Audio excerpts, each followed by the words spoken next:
Hello and welcome to easy grammar. আজকের ক্লাসে আমরা একটা ভীষণ সুন্দর ফ্রেজের ব্যবহার শিখব।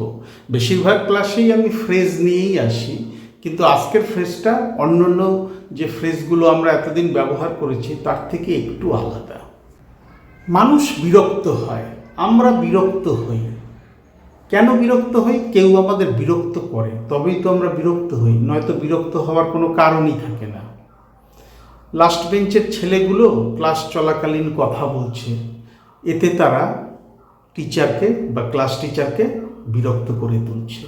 এবং এই যে বিরক্ত করতে করতে এমন একটা পয়েন্টে চলে যায় যে মানুষটাকে বিরক্ত করা হচ্ছে, অবশেষে সে ক্রোধান্বিত হয়ে ওঠে বা রেগে যায়। মানে ভীষণভাবে বিরক্ত করা কাউকে, এমন বিরক্ত করা যে সে রেগে যায়। এই ধরনের কাজগুলোকে বা এই ধরনের অ্যাটিটিউডকে ইংরেজিতে প্রকাশ করার জন্য একটা ফ্রেজ আছে। সেই ফ্রেজটা হচ্ছে টু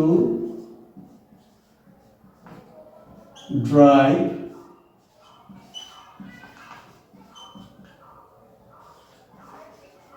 সামওয়ান। এই সামওয়ানের জায়গায় যে কেউ হতে পারে, up the wall. To drive someone up the wall. To drive someone up the wall. এই someone এর জায়গায় যে কোনো ব্যক্তির নাম হতে পারে, আমি হতে পারি, তুমি হতে পারো, I, you, he, she, they, we, যে কেউ হতে পারে। তো চলো এবার আমরা এই ফ্রেজটা দিয়ে সেন্টেন্স তৈরি করার আগে বা কথা বলার আগে বোর্ডে বাংলায় যে বাক্যগুলো লেখা আছে সেগুলো একটু পড়ে নেই। তুমি তাকে বিরক্ত করে করে ক্রোধান্বিত করেছ, এত বিরক্ত করেছ যে এখন সে রেগে গেছে। কাজ নিয়ে তার ক্রমাগত অনুযোগ তার বসকে বিরক্ত করে তুলছে। কাউকে একটা কাজ দিচ্ছে তার বস, সে বলছে খুব কঠিন, আমি পারবো না, আমার এই কাজ আছে, এটা থাকলে এটা পারবো না, এরকম বারবার বলতে বলতে সে তার বসকে বিরক্ত করে তুলছে, বারবার বলছে, আর তার বস ক্রমাগত বিরক্ত হচ্ছে। এমন একটা সময় যাবে যখন তাকে হয়তো কাজ থেকে বরখাস্তই করে দেবে রেগে গিয়ে। যেভাবে সে শব্দ করে খাবার চিবোয় তা অন্যদের ভীষণ বিরক্ত করে। কিছু কিছু লোক আছে দেখবে মুখে খাবার দিয়ে চাকুম চুকুম করে আওয়াজ করে, পাশে যারা বসে খায় তারা কিন্তু তাতে বিরক্ত হয়। এবং এমন একটা সময় আসে তখন পাশের লোকগুলো বলতে বাধ্য হয়, দাদা ঠিকভাবে খাবার খান, এত শব্দ করে খাচ্ছেন কেন? না, এত শব্দ করে সে খাবার খায় যাতে আশেপাশের লোকেরা বিরক্ত হয়ে যায়। যেভাবে সে শব্দ করে খাবার চিবোয় তা অন্যদের ভীষণ বিরক্ত করে। ঘটনা হচ্ছে সে সবসময় টয়লেট নোংরা করে যায়, যা আমাদের খুবই বিরক্ত করে। একই অফিসে কাজ করি বা একই জায়গায় থাকি আমরা, একজন আছে সে টয়লেটে গিয়ে ফ্লাশ করে না, টয়লেটে গিয়ে জল দেয় না, টয়লেটটা নোংরা রেখেই সে বেরিয়ে আসে। এতে কি হয়? পরবর্তী যে সমস্ত লোক সেই টয়লেটটা ব্যবহার করে তারা ঘেন্না পায়, তাদের অস্বস্তি হয় সেইখানে যেতে, তারা ভীষণ বিরক্ত হয়। এবং এই বিরক্তি এমন একটা জায়গায় পৌঁছবে আস্তে আস্তে যখন তাকে বলবে যে তুমি আমাদের টয়লেট ব্যবহার করো না, কারণ তুমি টয়লেট ব্যবহারের যোগ্য নও, তুমি যাও মাঠে ঘাটে যাও। তাহলে মানুষকে ক্রমাগত বিরক্ত করা, বিরক্ত করতে করতে তাকে রাগিয়ে দেওয়া, এইরকম অ্যাটিটিউড বা এইরকম ব্যবহার বোঝাতে গেলে আমরা to drive someone up the wall এই ফ্রেজটা ব্যবহার করব। তো চলো এইখানে বাংলা বাক্যগুলোকে এবার আমরা ইংরেজিতে বলার চেষ্টা করি। তুমি তাকে বিরক্ত করে করে ক্রোধান্বিত করেছো, করেছিলে বা করছো না, করেছো, মানে সে এখন বেশ বিরক্ত, তুমিও বিরক্ত করেছো এবং সে বিরক্ত। ক্রিয়া সম্পন্ন হয়েছে, তার ফল বর্তমান আছে, প্রেজেন্ট পারফেক্ট টেন্স। বাক্যের কর্তাকে তুমি, কারণ বিরক্ত তো তুমিই করেছো। ইউ।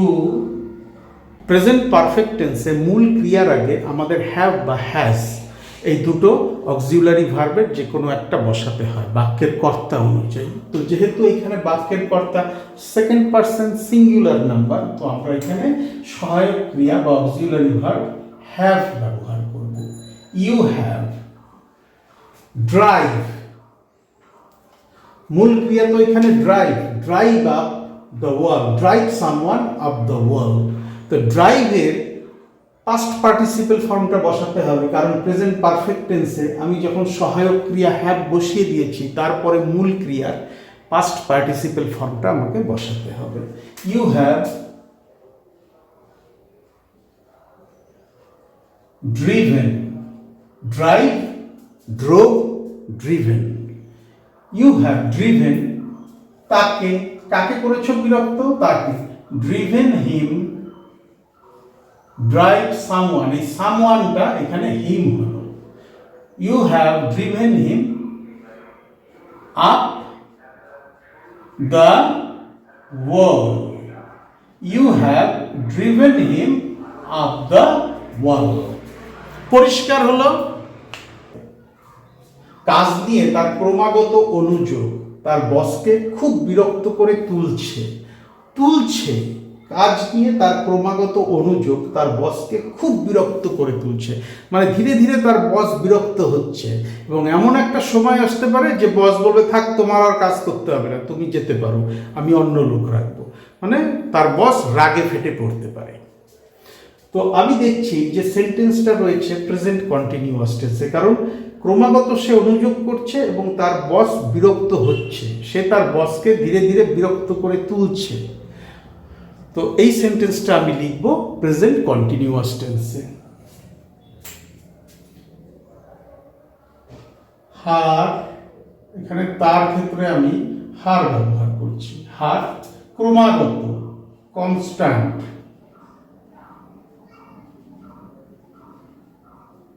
অভিযোগ বা অনুযোগ, কমপ্লেইনিং। কি নিয়ে কমপ্লেন? কাজ নিয়ে। About,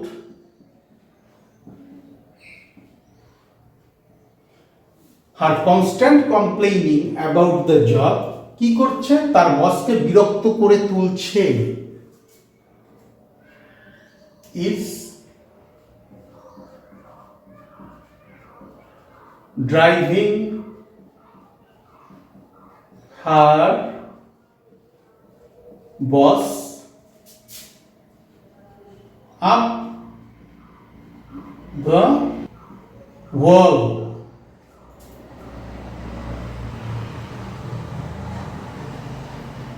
Driving her boss up the wall. সে যেভাবে শব্দ করে খাবার চিবোয় তা অন্যদের ভীষণ বিরক্ত করে। মুখে খাবার দিয়ে চাকুম চুকুম করে আওয়াজ করে, যাতে আশেপাশে যারা বসে খাচ্ছে তারা ভীষণ হয় ঘৃণা পায়, নয়তো বিরক্ত হয়। খাবার সময় এরকম নোংরা আওয়াজ করলে তো ঘৃণা লাগবেই। অর্থাৎ কিনা ভীষণ বিরক্ত হচ্ছে তারা, এবং যে কোনো সময় তারা বলে বসবে তোমার এখানে বসে খেতে হবে না, বা আস্তে করে খাও, আওয়াজ কম করো খাবার সময়। যেভাবে, যেভাবে,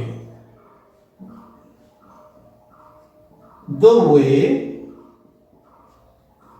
সে, হি, খাবার চিবানো ইংরেজি হচ্ছে চিউ,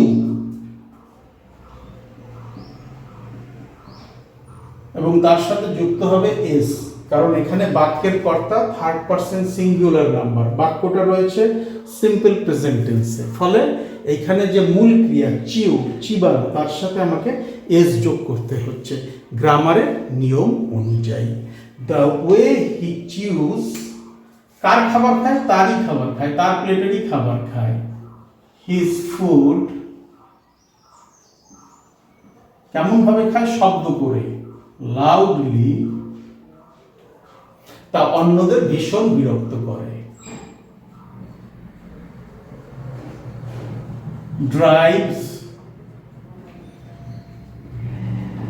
others up the wall. The way he chews his food loudly, যেভাবে সে তার খাবার শব্দ করে করে চিবোয়। Drives others up the wall, অন্যদের তা ভীষণ বিরক্ত করে। তাহলে এখানে আমি drives others up the wall এই ফ্রেজটাকে আন্ডারলাইন করে দিলাম তোমাদের বোঝার সুবিধার জন্য। ঘটনা হচ্ছে সে সবসময় টয়লেট নোংরা করে যায়, যা আমাদের খুবই বিরক্ত করে। The fact is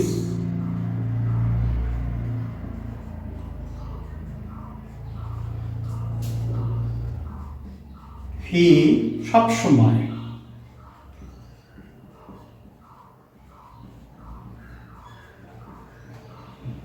leaves the toilet uncleaned.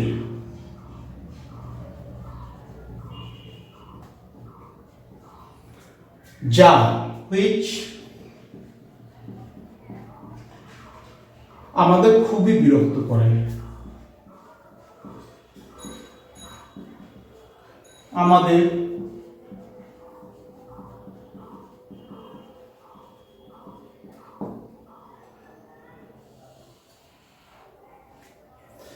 ঘটনা হচ্ছে সে সবসময় টয়লেট নোংরা করে যায়। The fact is he always leaves the toilet uncleaned which drives us up the wall. এখানে সামওয়ানের জায়গায় বসেছে আস, এখানে সামওয়ানের জায়গায় বসেছে আদার্স, এখানে সামওয়ানের জায়গায় বসেছে হার বস, এবং প্রথম সেন্টেন্সে সামওয়ানের জায়গায় বসেছে হিম। তাহলে দেখলে to drive someone up the wall এই ফ্রেজটা দিয়ে কিভাবে আমরা বোঝাতে পারি যে একটা লোককে বিরক্ত করা হচ্ছে, চরম বিরক্ত করা হচ্ছে, যতক্ষণ না সে রাগে ফেটে পড়ছে। এই ধরনের সেন্স বোঝাতে আমরা to drive someone up the wall ফ্রেজটা ব্যবহার করতে পারি। তো চলো তোমরা এবার এই drive someone up the wall phrase দিয়ে নিজেরা কথা বলা শুরু করো। কথা বলো, যত কথা বলবে, যত প্র্যাকটিস করবে, ফ্রেজের ব্যবহার তত সহজ হয়ে যাবে। প্রয়োজন হলে একটা স্ক্রিনশট নিয়ে নাও। স্ক্রিনশট নিলে কি হবে, কথা বলবে যখন তোমরা, প্র্যাকটিস করবে যখন, তখন তোমাদের এইগুলোকে রেফারেন্স হিসাবে ব্যবহার করতেও কোনো অসুবিধা হবে না। কোথাও আটকে গেলে রেফারেন্স হিসাবে এগুলো দেখে নিতে পারবে। আর তারপরেও যদি অসুবিধা হয় বুঝতে, তাহলে আমার ভিডিওর কমেন্ট সেকশানে লিখে পাঠাও। ডিসক্রিপশন বক্সে আমি আমার ইমেল অ্যাড্রেস দিয়ে রেখেছি, চাইলে সেখানেও যোগাযোগ করে নিতে পারো। একটা কথা মাথায় রাখবে, ফ্রেজের ব্যবহার না জানলে ইংরেজিতে কোনোদিন কথা বলতে পারবে না। যতই গ্রামার শেখো, ফ্রেজের একটা আলাদা ব্যাপারই আছে স্পোকেন ইংলিশে। ফ্রেজ ঠিক মতন না জানলে ইংরেজিতে কথা বলা যায় না। ওয়ার্ড টু ওয়ার্ড ট্রান্সলেট করে কখনো ইংরেজিতে কথা বলা যায় না। ফ্রেজের ব্যবহার জানতেই হবে। তাই ফ্রেজগুলো একটু মেমোরাইজ করতে পারলেও ভালো, আর যদি বুঝতে পারো এর ভেতরকার অর্থ তাহলে তো ভালোই। কিন্তু ওয়ার্ড টু ওয়ার্ড ট্রান্সলেট যদি করো এগুলো, তাহলে কিন্তু এর মানে বোঝা যাবে না। To drive someone up the wall, দেওয়ালের উপরে কাউকে চালিয়ে নিয়ে যাওয়া না, তা তো না। এটা হচ্ছে তার ধৈর্যের বাঁধ ভেঙে দেওয়া বোঝাচ্ছে, যে তার ধৈর্য শেষ হয়ে যাচ্ছে, এতটাই তাকে বিরক্ত করা হচ্ছে। তো ফ্রেজ শেখো, ফ্রেজগুলোকে পারলে একটু মেমোরাইজ করো আর প্র্যাকটিস করো। যত প্র্যাকটিস করবে এই ফ্রেজের ব্যবহার তত ইজি হয়ে যাবে। Thank you so much for your time and attention, and have a nice day.